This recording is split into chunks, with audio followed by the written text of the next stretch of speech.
Welcome to Thinking Outside the Blox. It's not just a TV show, but a different way of thinking.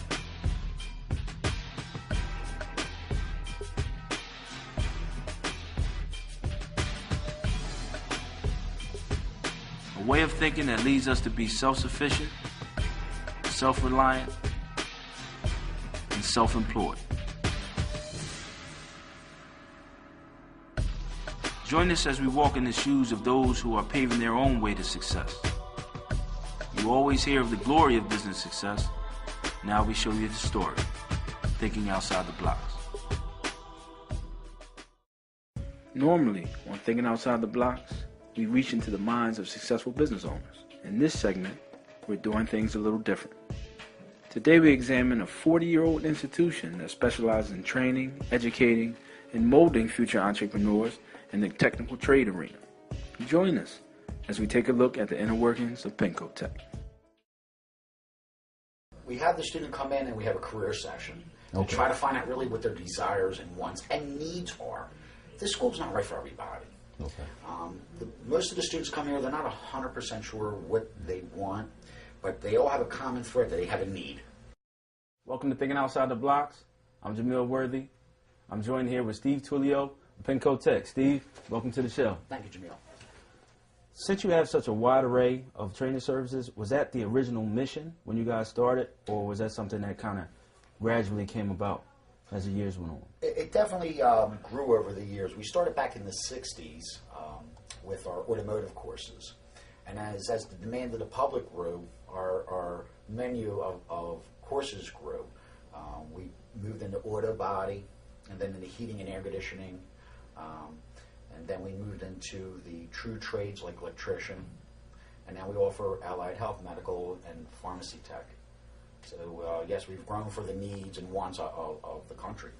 On our show, we promote entrepreneurship. You know that? Yes.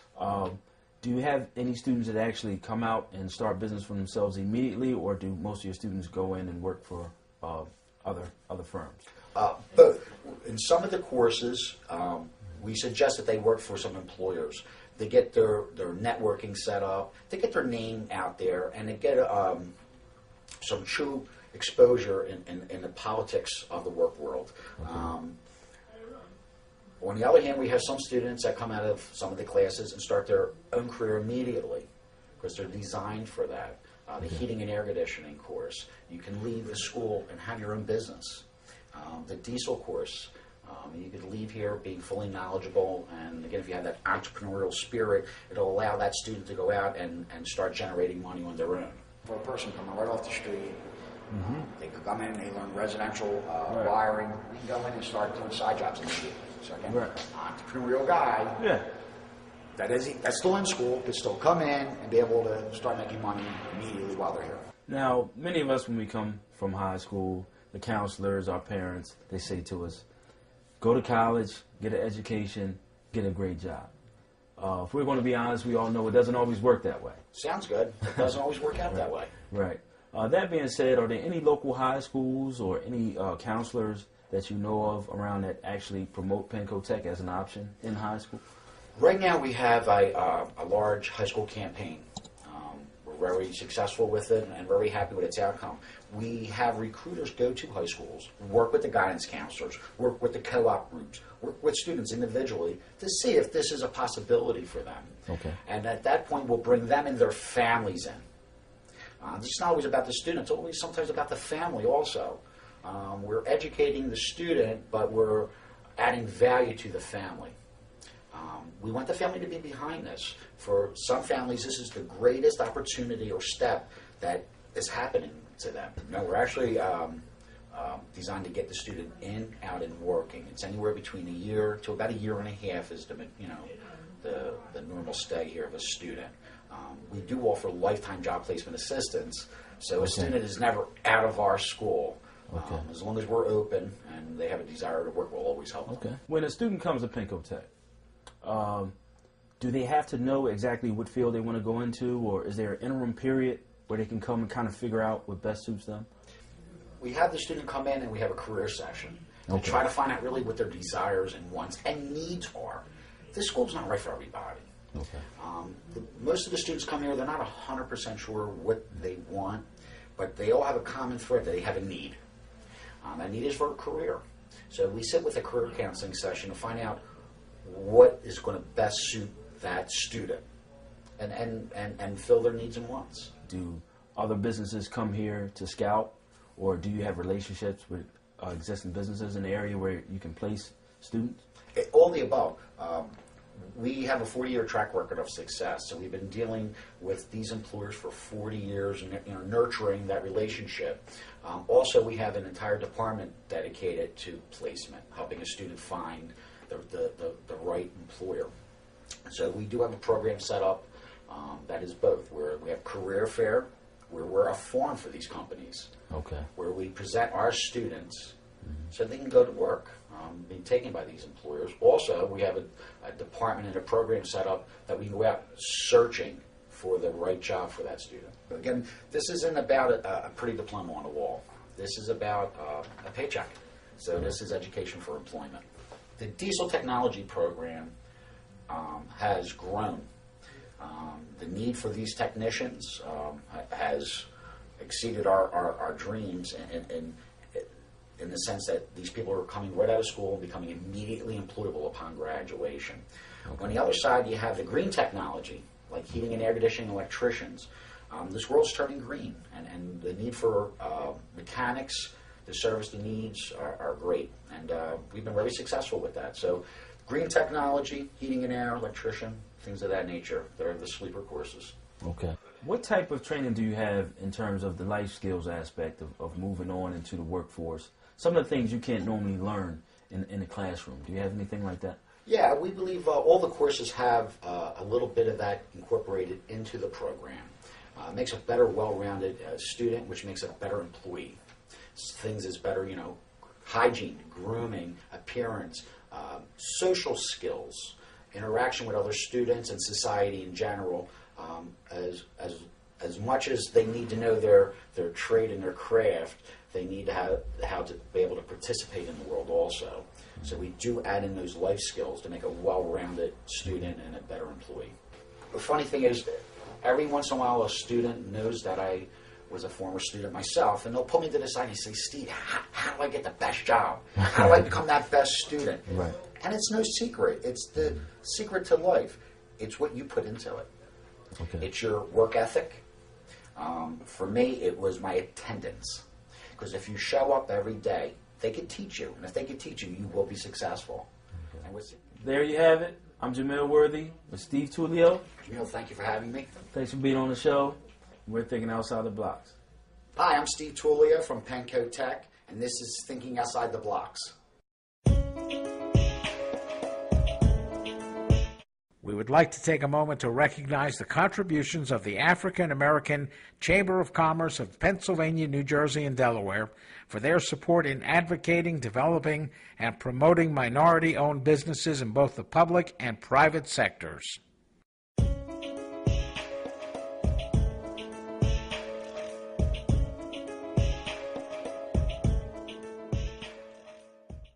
Many times we think of lawyers to only come in on the back end when there's a problem. The best way to utilize my services is to actually get me in the very beginning of the process. So as we start your business, tell me what you want to do, what you want to accomplish within the next 5 or 10 years. I can help you accomplish that through putting different systems in place.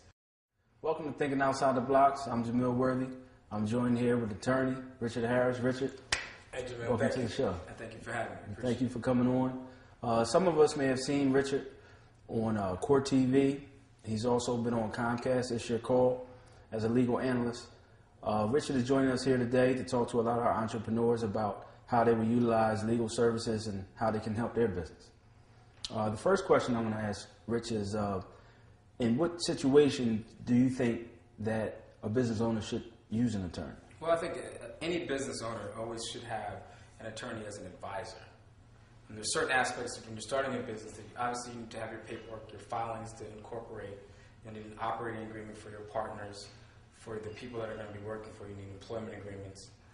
But ideally, you want to have a lawyer so you can establish some protocol within the framework of your company. Whether you're selling widgets or you're actually doing a service, you're going to need a lawyer to advise you, not only for the setup, but to make sure that you're doing those things properly on the front end so you can avoid having a lawyer on the back end. Okay. If I'm an entrepreneur and I'm looking for an attorney, is it a specific type of attorney that I need? Is it a general practice, or should I look for a corporate lawyer? Well, obviously you want to have someone that has some experience in setting up companies. I mean, if they're a small business, there's certain lawyers that specialize in setting up small businesses. I'm a partner of a large firm, and we're a general service firm, meaning we represent everyone, we're full service. So whether it's wills, whether it's in estate planning, whether it's domestic, whether it's corporate, you name it, we do it.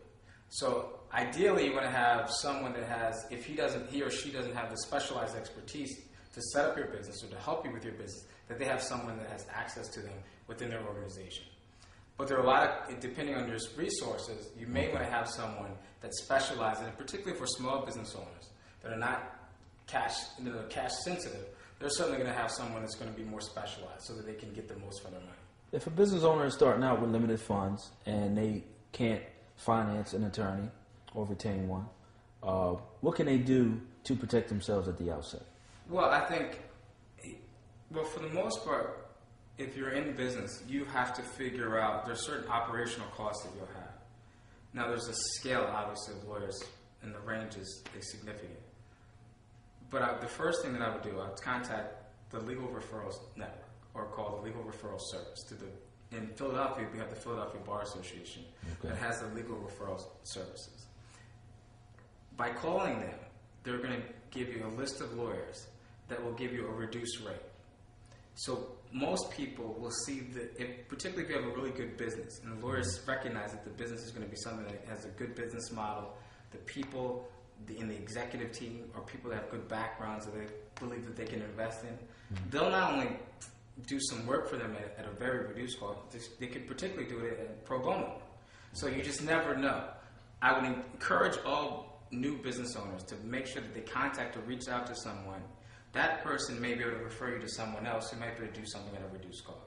So if you can't afford an attorney, the best case scenario, at the full rate the attorney would take, is to contact the Legal Referral Network. If not, then the second alternative is to find something online, which I don't certainly encourage doing this, but at least it'll give you a framework and you have some insight as to sorts of things and the issues that confront a business owner. After you've done that, after you've gone to LegalZoom, etc., you can take those documents and at least come across the lawyer and say, look, can you look at this document for me? Okay. And if you could look at it and you could review it, and they may have to add something here or there, that'll at least reduce your cost as well. I'm an entrepreneur and I want to organize my paperwork and so forth. How can I make your job easier if I want to retain you and I do have a problem? Well, probably the best thing to do is, if you can when you want to start, you want to have the lawyer talk to you about what you want to achieve. Okay. So I think many times we think of lawyers to only come in on the back end when there's a problem.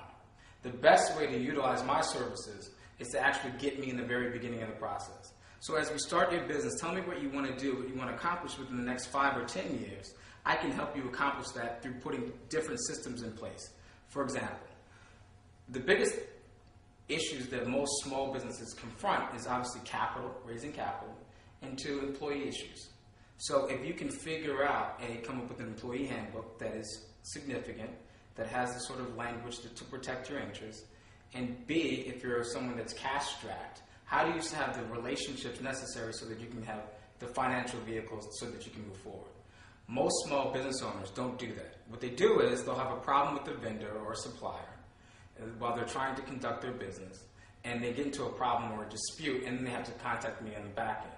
But if you have an agreement that spells out what your rights and responsibilities are, and if there's what's called a choice of law clause within your agreements, then you know how that's going to play out, and that you can manage the cost. And so you should budget for those issues, as opposed to when you have litigation, you can't really budget for that.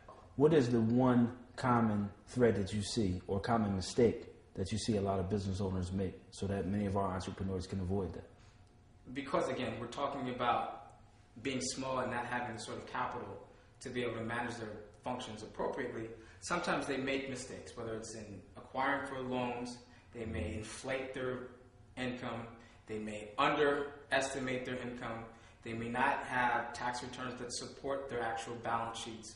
So they get into those sorts of issues that, something that small business owners typically get into. As an attorney, you actually are an entrepreneur yourself. Absolutely. It's what people cease to realize is that a lawyer that has a robust practice is essentially a business owner. Those businesses that do well and that support a lawyer's practice typically are full operation businesses. For example, I have people that actually in my firm, I like to consider myself not just a sandwich seller, but I'm a mall operator. So I'm actually someone who has a mall who actually operates in different retail spaces within that mall. Okay. So whether it's someone that needs some help, whether it's corporate setup, whether someone needs a transactional lawyer, I can help them with that. If there's someone that has municipal financing or a bond lawyer, they can do that. If there's someone that has litigation, I can help them with that. If someone has real estate issues, I can help them with that. So I may manage the relationship and send those people to the individual people that have the specialized expertise that you need, but at the same time, I'm the person that's managing the relationship. So I'm the person that's out front. So that's what an entrepreneur does. Although I'm not selling products necessarily, but the products that I sell are actually the services of my other partners.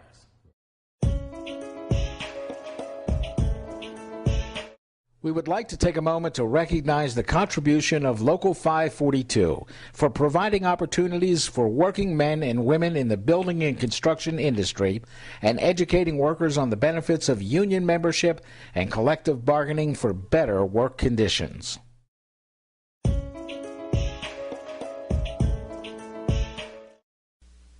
In this segment of Looking Back to Look Forward, we focus on the life and achievements of the wealthiest black man of his era, Reginald F. Lewis. Reginald Lewis was born to a working-class family in East Baltimore on December 7, 1942. He grew up prior to the Civil Rights era in the midst of blatant discrimination and exclusion, which some suspect fueled a young Reginald's drive and desire for excellence. His lifelong desire for wealth and success was evident as he shined in the classroom, boardroom, and on the playing field, lettering in football, baseball, and basketball in high school. He went on to attend Harvard Law School and became a successful corporate lawyer before reinventing himself into a financier and buyer of corporations.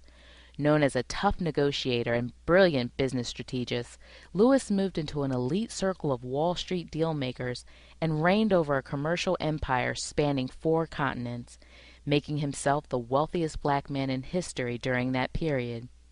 Lewis garnered great respect as he put together one phenomenal deal after another. His greatest feat was the purchase of Beatrice International Foods, a global giant with 64 companies in 31 different countries for just under $1 billion, outbidding several multinational companies like Citigroup, who utilize large teams of accountants, lawyers, and financial advisors.